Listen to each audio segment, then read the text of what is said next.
Hi, this is Carson with Troy, and I have with me fantasy author Tim Akers. Tim's, thanks for being on today. Some of your books include Night Watch, which came out last year, I believe, if I looked that up right, and the series The Burn Cycle, The Hulled War, and you have a book coming up in April called Wraithbound, which is going to be book one in the Spiritbinder saga. So I've started on the Hallowed War and recommend anybody who is a lover of epic fantasy to pick it up. It starts with the Pagan Knight, and it's fantastic. You told me when we met that was a British reviewer or something like that said it's the most British book he's ever read. Is that? Yeah, yeah. It was an English reviewer, and he said it was the most British book he's ever read. And I'm from North Carolina. Now I'm from the Scottish part of North Carolina originally, but as you can tell by the plaid in the background here, the plaid pillow, Right. that is the official tartan of my hometown. Oh, really? That's fantastic. Monterey, North Carolina. Yeah. So, Tim, go ahead and introduce yourself and tell us a little bit about yourself. Sure. So my name is Tim Akers. I write primarily epic fantasy, but also the Night Watch series, which is sort of portal urban fantasy, a lighter, more humorous stuff. One reviewer called it a mix Terry Pratchett and Jem Butcher. Oh, nice. So there's not a lot to know about me. I've been writing since I was a child, and fantasy is important to me. Epic fantasy has been, my lifeblood for a very long time. I don't know what else you want to know. I grew up in North Carolina. I live in Chicago. I love blizzards and traffic and stuff. That's kind of why I'm here. So yeah, I don't know if that's true, but I might be speaking facetiously. No, my two favorite sports teams are Chicago Cubs and Chicago Bears, but I've never been to Chicago. I'd like to go out one day and maybe catch a game or two. But if you come out, I live outside Chicago. There's the reason that I'm actually here is a little college called Wheaton College, which has a place called the Wade Center attached to it, which has a bunch of Tolkien's original paperwork. They have the desk where Tolkien wrote The Hobbit. They have the wardrobe that was C.S. Lewis's childhood wardrobe. It was the influence for The Lion, the Witch, and the Wardrobe. So it's a great place. It's a good location to get inspired by fantasy and stuff. Oh yeah, that's fantastic. That's kind of cool that you have access to that stuff. I don't know it's inspiration to see like your heroes' stuff, like whether that's even a pen that they use or whatever. But you have the opportunity to see that stuff. It's kind of interesting. What originally got you? You said fantasy is like your lifeblood. Like what originally got you into fantasy?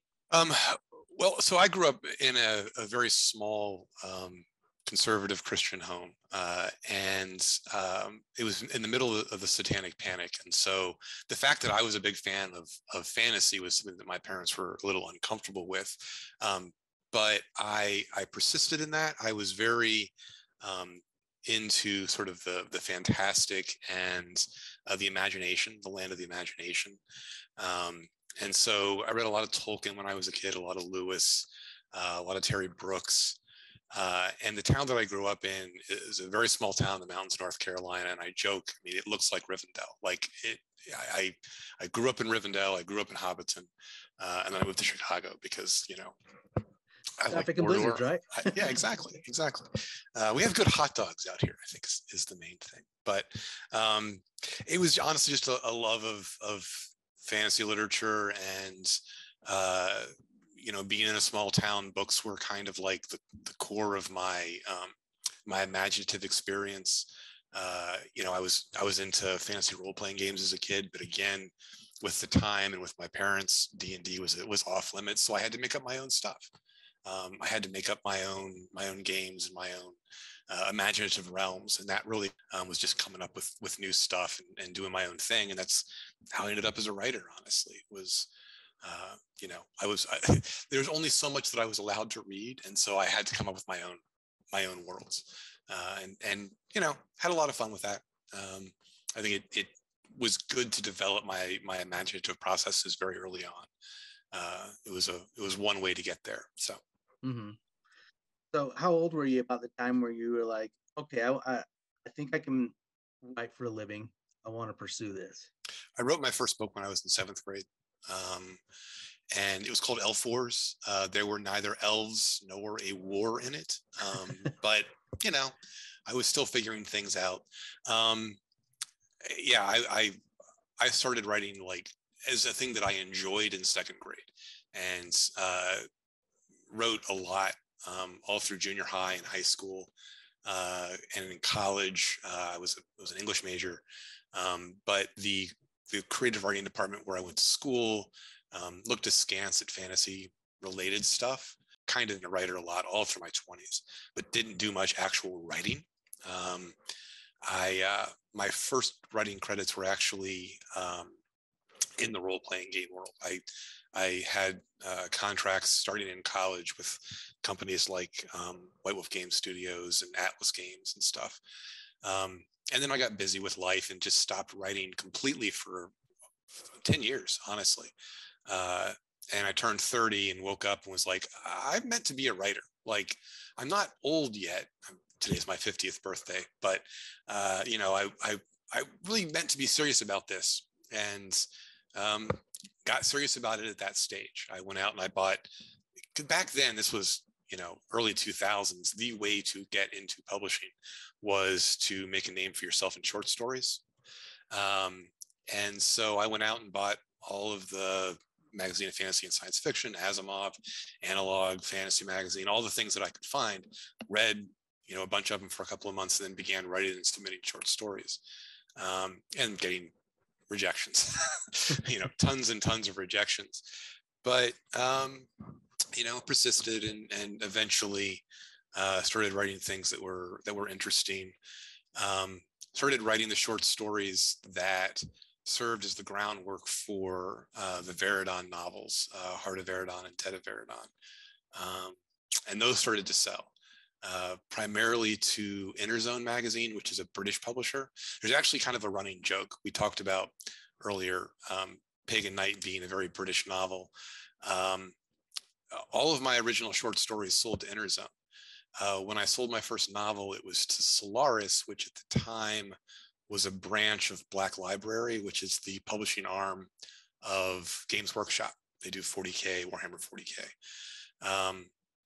And my first three novels, two of them came from Solaris.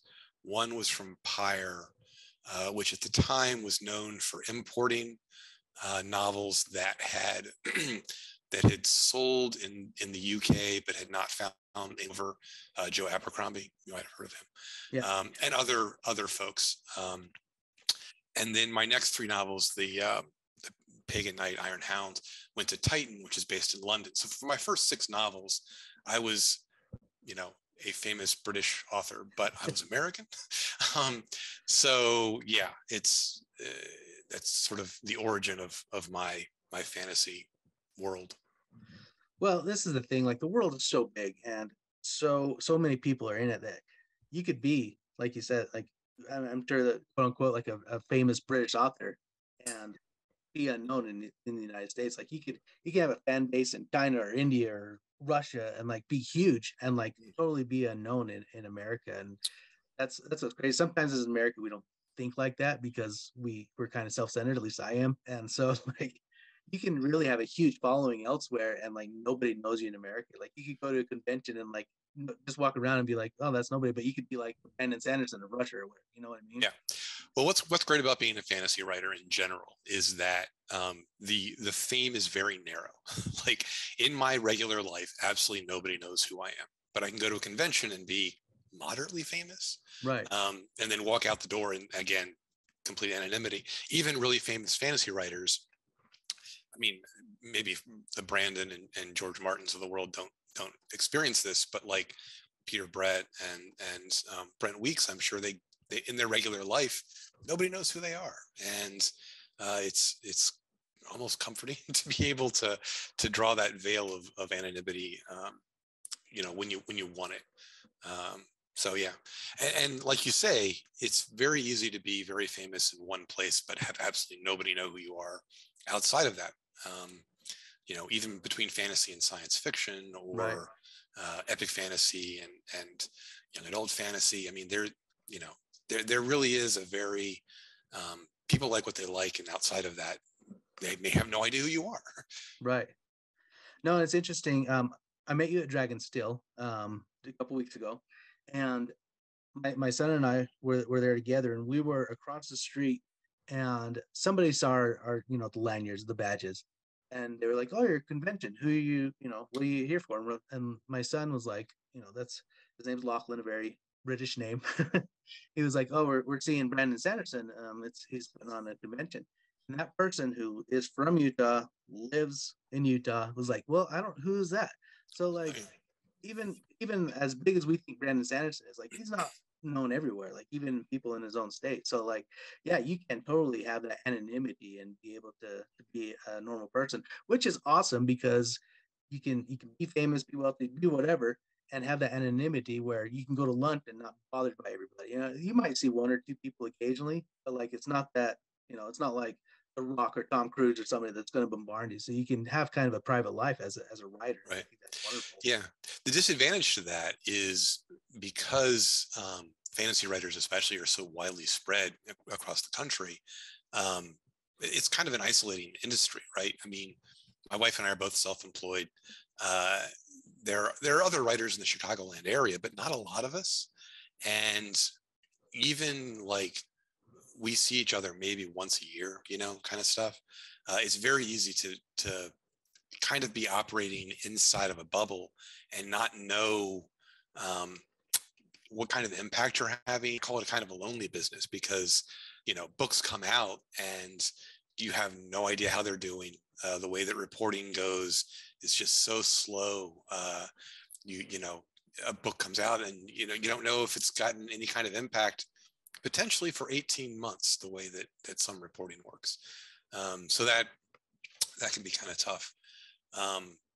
The other thing about it is, I forgot what I was going to say. It was something to do with, I'm 50 years old and I'm losing my memory. It has something to do with, the way that in the industry, you don't really, not only just like the reporting, but also that books are coming out. Like my first book, Heart of Eridon, had a follow-up, Dead of Eridon. And I have people come to me at conventions and be like, "Hey, I loved Heart of Eridon. Are you ever going to work in that world again?" And I'm like, I had a book come out the next year from the same publisher, Mm-hmm. and they had no idea. Like, it would be kind of cool if they had known that. But yeah, it can be tough. Now you're traditionally published, and I interview both indie authors and traditionally published authors. Can you let us know about the struggle that it took to get your first book out there, and some of the joys of having that out there? Sure. Like I said, back when I started, the traditional path was short stories, develop a name for yourself, find an agent, and then sell your first novel. I kind of followed that path, but also kind of not. The other important thing about this industry is networking to a degree that, people don't necessarily realize, or maybe they do and they think it's a terrible thing. But like I met my agent, Joshua Belmas, who's the same agent as Brandon Sanderson, at a convention called World Fantasy Con in Madison, Wisconsin, because World Fantasy moves around every year, and it's a very professional, dense convention. Like, it's only, I want to say 500 people, but it's 75 to 80% pros, like editors, agents, authors, and it's almost sort of a relaxing convention, but it's a networking convention. So it moves around every year. So it was in Madison one year, which is a couple hours from here, about an hour and a half. Wasn't it in so I went up, Louisiana this last year? It was in New Orleans last year. Yeah. And next year it's in Kansas City. Yeah. And so I went kind of as an aspiring author. I had sold a couple of short stories, but not very many. And publishers hold room parties in the hotel. And so I was at Tor's room party. And this was before Elantris had come out, but Brandon had signed. And he was there with Joshua. That's the first time I met him. He wore a cravat. He was adorable. But I met Joshua at that party, and we just sort of very randomly sort of ended up talking to each other. And I described, the short stories that I had sold and the markets I had sold to and my aspirations. And he asked to see my first novel, which was a young adult thing called The Kingdom of Doors and Rooms. And I sent it to him, but between sending that to him and him actually responding to it, it was about 6 months. And in that time, I sold, I think, 5 or 6 short stories, all in the Veridon world. He replied to it with this very positive stuff. And I said, and then called me out of the blue, like the day after I got the letter from him. And he said, do you have any kind of ideas on how to develop it? And I said, well, I'm not really sure I want to do young adult novels, actually. I kind of did that on a lark. And I've got all these short stories that are selling really well. I might do a novel in that world. And he said, well, when you do that, let me know and send it on. The thing that aspiring writers will absolutely hate me for is that I ended up selling that story on spec, just on pitch, because Solaris had an open submission period, and all they wanted to see was 3 chapters and an outline. And that's fortunately all I had. And I sent it to him, and they bought the book on that. Hey, I have an offer. Would you be willing to be my agent? And he said yes. So that was the positive of traditional publishing. The negative, I mentioned that Solaris at the time was owned by Black Library. The book was supposed to come out in August of 2009, I think. And in March, Black Library put Solaris, the imprint, up for sale. And it almost tanked my career because they, for legal reasons or I'm not really sure of the entire deal, but they did no promotion for anything for that catalog year. They did not send out review copies. They did not do any advertising, any marketing. And we tried to move the book from the imprint. And they said, yeah, sure, go ahead and see if you can get any offers. And we got 2, both of which were better than the offer that we had from Solaris. So my advice is write the book first and then try to sell it. But we got 2 offers from Angry Robot and from Pyre. And then they said, you know what, legally we can't release the book because it's part of the imprint now. And so the book came out, and it didn't sell well. Let's be polite about it. It didn't completely tank, but it didn't do great. And they went on and sold the imprint to Rebellion, who then bought a second Veridon book. And Pyre Publishing, who had made an offer on Heart of Veridon after the fact, the editor there, a guy named Lou Anders, said, do you have anything else? And you always say yes when they ask you that. And good advice right there. Yeah, always say yes. Doesn't matter if you do. You'll write something. And I sent him a pitch letter, which was just a paragraph of just this sort of nebulous idea that I had. And he bought the book based on that, and that became The Horns of Ruin. And so those 3 books are very similar.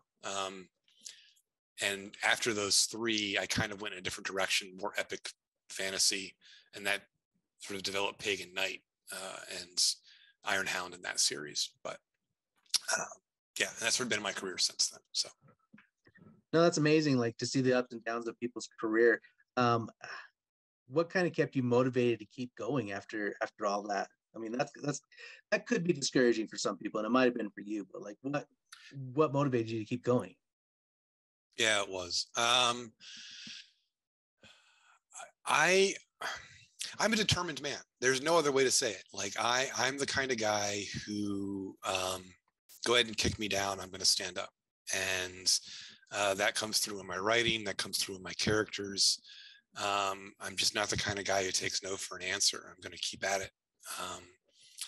And so, it's a background thing. Like I do suffer from a certain amount of depression, but the way that I overcome that is just by being a very determined individual. I've always been a hard work guy. My family is a long-standing bunch of entrepreneurs. We came over for the gold rush kind of guys. Oh, nice. Kind of So DNA in you. say again. It's kind of built into your DNA. Yeah, it's in the blood, it's in the culture, and that's kind of the people the Akers are. So yeah, it's go ahead and knock me down, but I've been there. No, and you share two great bits of wisdom. The first one, always say yes, and then two, like, don't get. I mean, if you get kicked down, get up and push through it and fulfill your dreams. Chase your goals. I wouldn't say always say yes, because there is a certain amount of necessary life balance. When I write full time now, but that is largely because my wife makes the majority of our money. After the Veridon fiasco, I was writing a book a year, and I was working about 70 hours a week. I worked in kind of a missions company, and we're very when you get a corporation that is mission focused, it is very easy to sacrifice yourself for the good of the company. And I really wanted to step back from that. I was in a miserable place. I was working too much and writing too much, and not fulfilling family obligations and things that I really should have been doing. And that is a very easy thing to do as an aspiring writer, because you have this idea of a dream of acquiring success. And when you're a hard worker kind of guy, it's very easy to begin ruining your health and your relationships and stuff. So aspiring writers, I encourage you to work hard, but I also encourage you to relax hard as well, and see to those relationships and things that are going to sustain you through the difficult times. Pagan Night is dedicated to my wife, because she stuck through me through some difficult stuff. There's no question. And the fact that we stay together and continue to function, I'm like, we are a team, but it takes both members of the team to function. So they say every great man has a woman behind him. I have the most amazing wife in the world, and I will fight anyone who disagrees with that. That's awesome. And that's good to have a support system like that in order to help you out and to lift you up if you can't lift yourself up. So that's fantastic. Yeah. And you talked about your full-time writer now. What are some of your habits, and what's like a typical day for Tim Akers? So this is the part that people aren't going to love me so much about, but I have a philosophy of not having an alarm clock. And like I said, my wife and I are both self-employed. We don't have kids. So we have no obligations outside of the house other than like meetings and things like that. So we get up when our bodies wake up, which typically is around 8 o'clock, when most of the world is already functioning and moving, and people are driving around and stuff. We both are at our desks probably by 9. And then I work an 8-hour day. Like I work whenever I can. But at the same time, like I take an afternoon nap most days, because that really is very good for you creatively. I work 2 or 3 hours in the morning. I make lunch, and then 2 or 3 hours in the afternoon, do stuff around the house. I've got, chores and stuff that need doing. And then I try to read most afternoons. So it really depends on how busy I am and what I'm working on. Like the world building stage looks a little different, because a lot of that is brainstorming and stuff. A lot of that is done in pen and paper, because this is true for a lot of people, but not everybody. But neurologically, your brain fires differently when you are actively, like physically involved in the process of whatever you're doing. And so I do a lot of my brainstorming by hand. When I'm on deadline, like right now, I've got a book due at the middle of March. I've got 40,000 words for a game company due at the middle of March. I've got 10,000 words of short stories due at some point. that's a softer deadline, but I don't get paid till it happens. So right now, like I'm working easily 6 to 8 hours a day on just writing, and I write when I can. One of the problems that people run into, new writers especially, is this idea that writing is this fragile, muse-based, I must be in the mood and I must be in the right place kind of thing. Nah, it's a craft. Like it's a very blue collar, sit down and get at the task, even when you're not quite in the mood, or if it doesn't feel like it's right. You would be shocked. People cannot tell, when it doesn't feel right, and when it does, at the end of the day, it still looks pretty much the same. And revision is honestly more important than drafting anyway. Like that first draft is just kind of messy, get it on the page so that you can fix it later, kind of writing. So you mentioned brainstorming earlier. When you go to sit down and brainstorm, do you work from a completely fresh idea, or do you have like a notebook that you've kind of kept ideas throughout your life? Like what are you looking for when you get an idea to explore? Yeah, well, okay, so I'm a cosmology guy, right? The Pagan Knight series, I often say that is what Brandon does with magic, I do with religion in that system. I always work from the big picture down, and just kind of look at I create whatever the truth is, the cosmology. And then I look at cultures that would grow out of that. And then I try to evolve them over time. And then I look at how those institutions that are created would interact. And then I start looking for where the story points are. And then I begin working on character. So I do work sort of the outside in. That said, character is so important that once I've got all that done, I step back and then develop characters within that world. And the characters end up interviewing for the story process. Like the series that I'm working on now, which it's formally called Bladecaster.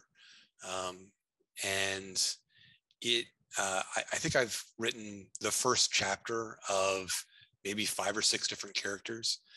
And, maybe 3 of them will make the cut at the end of the day, which is tough because you write stuff that you really like, but you're like, is this hell?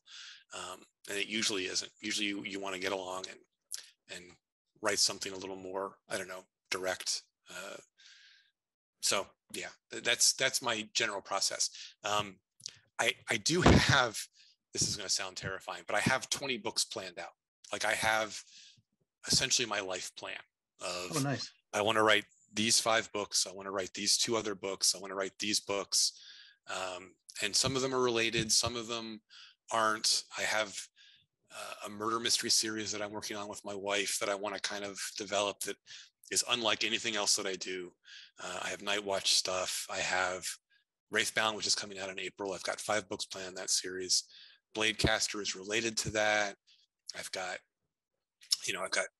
a lot of stuff that I have in place. And most of it comes from world building. So I have a document. Oh, nice.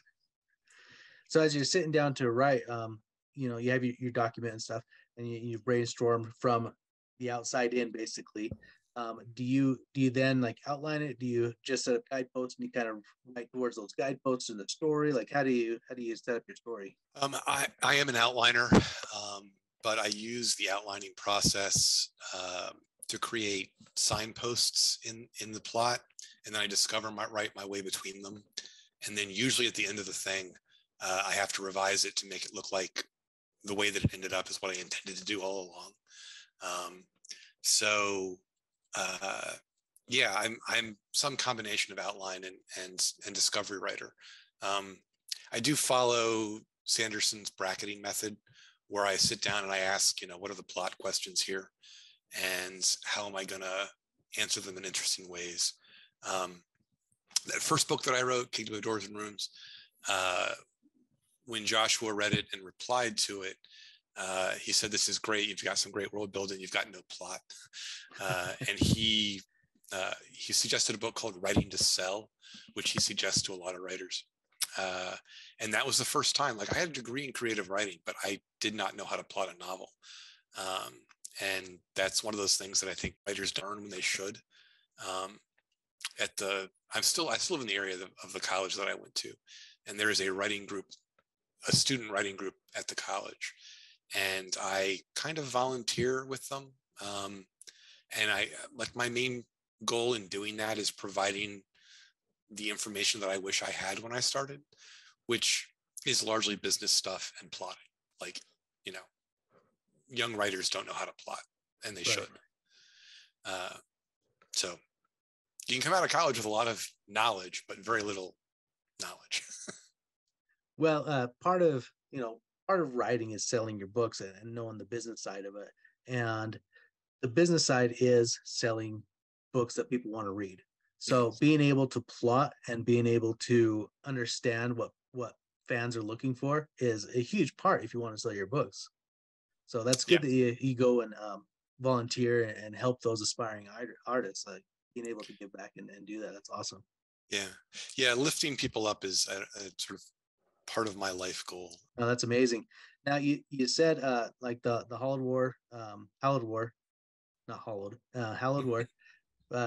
was published by Titan. Night Watch that just came out last year was picked up by Baen, and from what I understand, Wraithbound, which is coming out in April, is picked up by Baen. As an author, you think, with me, just me. I always dreamed that, like, all right, my book's going to be by Tor or Da or Del Rey, or but like, you have multiple publishers. How did that relationship start and move into Baen? How did that go about? In a very traditional way, on pitch. The agenting process. Well, okay, so let's go back a little bit. The Pagan Knight series, I wrote that book and then sent it to a bunch of places, collected a bunch of rejection letters, and eventually sold to Titan. But the Titan sale was on the condition of a complete rewrite, which, that's fine. That's part of the learning process. And then once I finished that series, Joshua was like, all right, what's next? What are your ideas? And I sent him a pitch document of maybe 8 ideas that I had across a variety of genres and stuff. And he and I agreed that my next project should be Wraithbound, which was a book that I had written the first draft of while we were negotiating the contract for Pagan Knight. I wrote book 1 in like 90 days, which is unusual for me. But it was an idea that I was very passionate about. But the first draft was terrible. Most first drafts are, to be fair. The book that's coming out doesn't resemble the first draft at all in any way. Different characters, everything. The only core concept, like the original idea for Wraithbound, Pagan Knight has a bunch of point of view characters and is a broad, very large, sweeping kind of narrative. And the original draft of Pagan Knight, there were actually 2 other POVs that got cut out of the final draft. So anyway, when I finished that project, I was like, I'm never writing that many characters in a book again, because it drove me nuts. And I said, my next book, I'm going to write 1 character, but he needs someone to talk to. So I'm going to have a ghost bound to his soul so that he can talk to the ghost. And that's it. Like that's the whole story. So that's the origin of Wraithbound, though it's developed beyond that. But anyway, so I developed this pitch thing. We said, all right, Wraithbound's what we're going to do. And I started working on it. And then the idea for Night Watch occurred to me. It was one of those very rare, woke up in the middle of the night, and the whole book was just in my head, like almost entirely. And I sat down and wrote it in 10 weeks. And it usually takes me about 8 months to write a book. And I sent it to Joshua and was like, this is not what we discussed, but this is what I've written. And he was expecting one thing and got something else. And Night Watch is very different from everything else that I've written. It's very light, very kind of jokey. The main character is not super competent. Like a lot of my writing is competency writing, and he's just a guy who dreams of being a hero and is trying to become the hero that he can become. And so it went out on submission, went out to different publishers, and got rejected by most of them. But Baen picked it up. So that's how that relationship started. They liked Night Watch and were interested in it, and they bought 2 books, Night Watch and Valhellions, both of which are out. And then they bought right of first refusal on my next novel, which was Wraithbound, because I went, like, as soon as I was done with Night Watch, I sat down and finished Wraithbound, and then revised it after I finished Valhellions, which is the second Night Watch book, and then sent it out on submission. And again, collected a bunch of rejections, but Baen picked it up. And they have also purchased the third Night Watch book. So I don't know. Baen is very loyal to its writers, and they like what they like, and they love Wraithbound. They've been very happy with it. I don't like trying to write to market, and there are ways in which a portion of the market has moved away from the kind of things that I want to write. There's a lot more young adult influence and romance influence in fantasy these days, which is one of the things that I liked about Dragonsteel. It was good to see that traditional epic fantasy still has a market, right? Because it's not always that easy to believe that when you see what's coming out of New York sometimes. Right. Just an opinion I have. No, and Baen, and this is good for Baen because, like you said, like they're very loyal to their writers and they like what they like. And as a fan, you know what Baen is going to produce. Like, you know exactly, like, they like high action, powered fantasy and science fiction that, you know, kicks your butt, and like, yeah, it's so fun, and I love Baen for that. And so, like you said, like some things have moved away. Like Tor has a variety of things that when I was a kid, like if you picked up a Tor book, you knew exactly it was epic fantasy and you knew what you were getting. Now it's not like that, and you know, it's kind of changed. And you know, for good or bad, I don't know. It's just, but as a fan, when I go to a bookstore and I see, okay, there's the Tor Mountain Stars or whatever, I know exactly what I'm getting. Yeah, and like we mentioned Tor. Tor has some of my favorite authors. Oh, yeah, but they also, in a lot of cases, produce stuff that I don't. So I no longer follow Tor as a brand. I follow individual authors that happen to be Tor authors. Same with Daw, like Christopher Rocchio, one of my favorite authors. You know, it's difficult to really call necessarily all Daw or all Tor or all Orbit. You know, you're not necessarily going to like everything. But with Baen, you generally, like, they know their readership and they produce what their readers are going to like. And they do a really good job with military science fiction, which I read a lot of when I was a kid. But I'm really more of a fantasy guy, and they really are making a push into fantasy. I mean, they've always had a lot of good fantasy authors, but they're being a little bit more front of mind about it than I think they've been in the past. They just picked up Howard Andrew Jones and a lot of other guys, and you know, Larry Correia, that was it, Forgotten Warrior. I've got the books. I just can't remember the name of the Sons of the Black Blade. That series is one of my favorite. I have to joke though, because it's Larry, it's high epic fantasy and stuff, but now guns have arrived. Oh, come on. Yeah. I'm here for swords, man.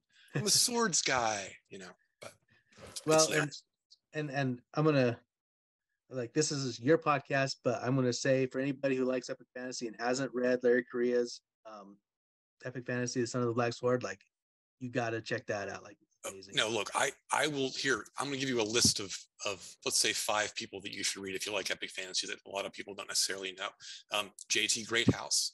He has a book called Hand of the Sun King. Book 2 is Garden of Empire. Book 3 is coming out next year, I think.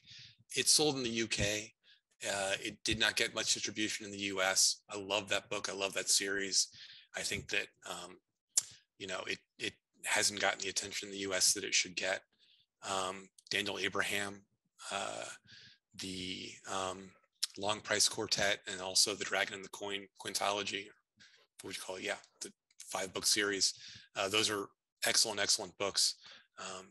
Those are the first 2 that come off the top of my head. So those, this is my podcast, but go read those 2 books. They're really good. And you mentioned Christopher Rocchio, the Sun Eater series. Oh yeah. Christopher Rocchio, I just interviewed him. His podcast episode came out last Friday. So if you haven't watched that, he gives great advice on that. And he was kind of unique because he sold the Daw but worked for Bain. So he kind of had like a different dynamic with that. So anyway, back to you. Who have been some of your influences in your career?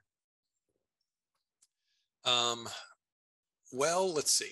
I started off I read a lot of Terry Brooks when I was a kid, a lot of Dennis L. McKiernan, who wrote essentially just rip off Lord of the Rings stuff, Tolkien, obviously.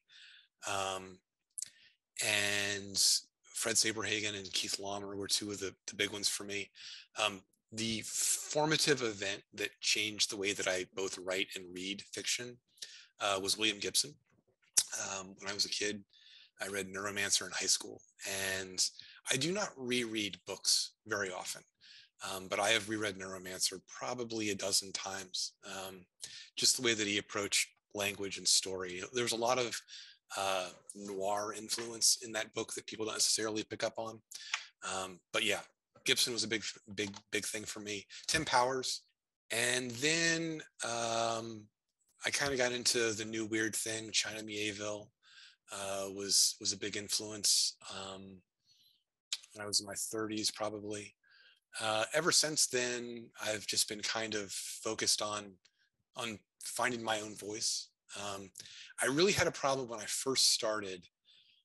You could tell that I loved William Gibson, and it took a long time to kind of bleed that out of my system, so that I was writing in my own style and my own function.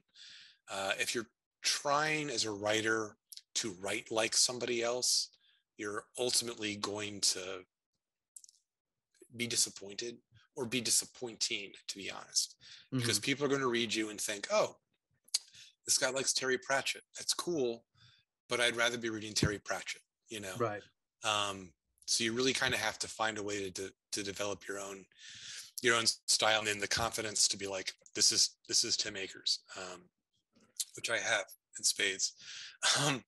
So yeah, those are like the big names in my past. P.G. Wodehouse has a lot of influence on Night Watch. If you can see this bookcase, I could have trouble figuring out where my finger is relative. This bookcase here, that is my father's bookcase. It contains every P.G. Wodehouse book that has ever been printed. Wodehouse was a big comedy writer, British comedy writer. And when other people's dads were reading them, I don't even know, whatever it is that people's dads read them, he was reading me P.G. Wodehouse. So it's the Jeeves and Wooster thing. Oh, nice. So yeah, that was a big influence on my humor and my overall outlook on life, kind of a cynical British humor. So yeah. That's fantastic. Did you ever get a chance to meet William Gibson? Gibson, yeah. I was very early on in the internet. Gibson had a blog, and there was a discussion board attached to that blog, the William Gibson board. And I was an early user of that, and one of sort of the founding members of the community that grew out of that. So some of my best friends in the world, but they're spread all over the world. And yeah, I've had the opportunity to meet Mr. Gibson a number of times. Never in a professional capacity. Like, I do write very differently than him. I write fantasy, and he's not a fantasy guy, particularly. So like, I've never talked to him from like, here's my writing, here's your writing kind of Right. sense. But yeah, we've met. He's a fun guy. Good. No, I always find it interesting because doing this podcast, I reach out and talk to people a lot and stuff, and everybody has been for the most part, I haven't had any like negative, like, no, like you're an idiot or whatever. But like, like you and everybody else who's an author or an artist that I've interviewed, everybody's been so nice and so willing to do this, that like when I ask people like who are their mentors, or who's somebody that you haven't met that you'd like to, and stuff, and like lots of times I was talking to a guy, I interviewed a guy he lives in England, and he's like, man, if I could meet John Gwynn, like that would be amazing. Like John Gwynn, and like, he literally lived like 45 minutes away from him, and I'm like, and I reached out to John Gwynn, and like John Gwynn responded, and like he was going through some stuff, so he's not able to have an interview now, and I might cut this because I don't want that, but like, um, but he was more than like happy to be like, hey, look, we're going through some stuff right now. I'm sorry, like maybe in the future, and like, but here's a guy who's like biggest fan of John Gwynn, and he's 45 minutes away. Like you could go, reach out to him. Maybe John would meet him for lunch or something. You can make this happen. Yeah. Yeah. Writers in general are very, because the industry is kind of difficult and there's not a lot of guidance going in, we tend to be very friendly and helpful to one another. And so I kind of always assumed like I'd be good friends with all the writers that I meet. And so far that's been pretty true. I'm a go along to get along kind of guy. There are writers who are a little more confrontational than me. I just try to be a friendly dude.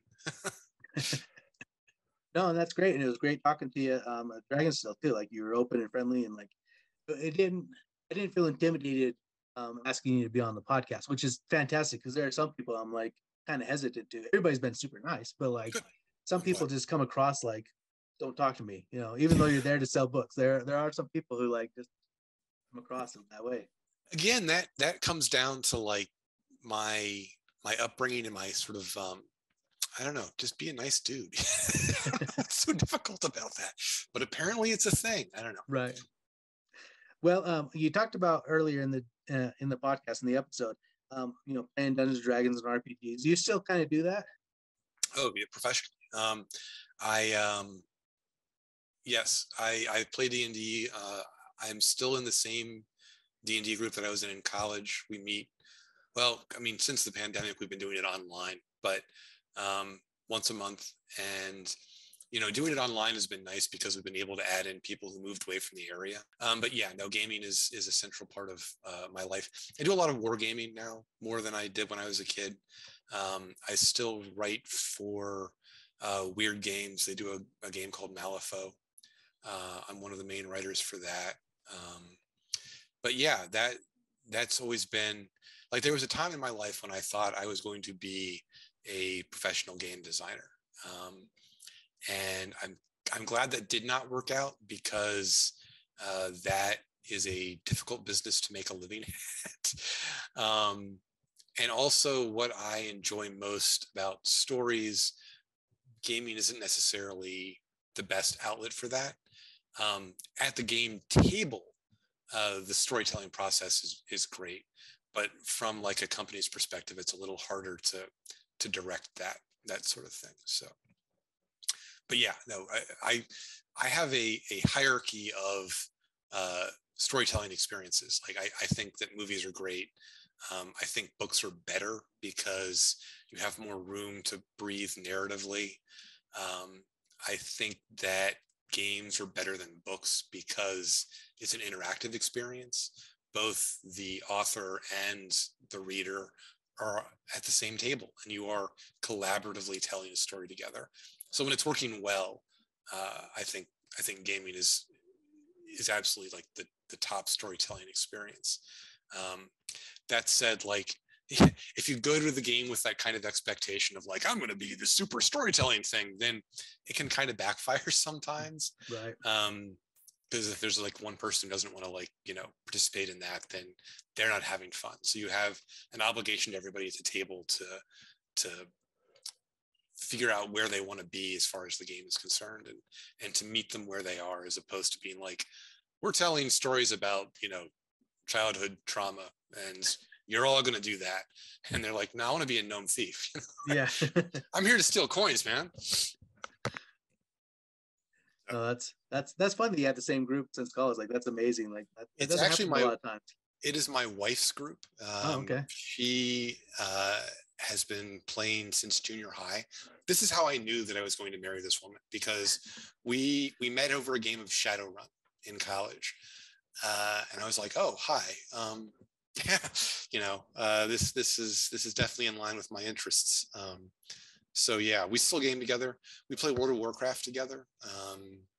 We have raids starting tomorrow night. So it's nice to have like your game time be family time as well. No, that's us too. We play Pathfinder on Sunday afternoons, or try to. It doesn't happen all the time, but that's our family thing on Sunday afternoon. So, and it's great, like you said, like it's great to be together, to have stories together, creating stories, and you create memories.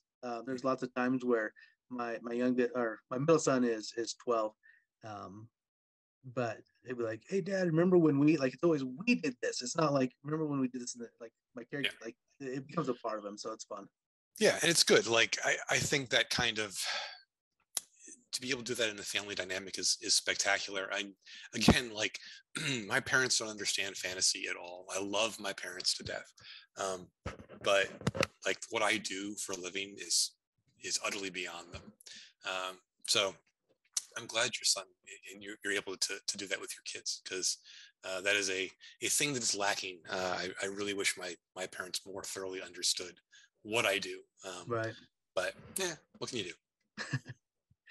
Well, Tim, thank you so much for getting on with me. Go ahead and tell everybody how they can get a hold of you, and if you're going to any conventions in 2023, go ahead and promote that if you know of any right now.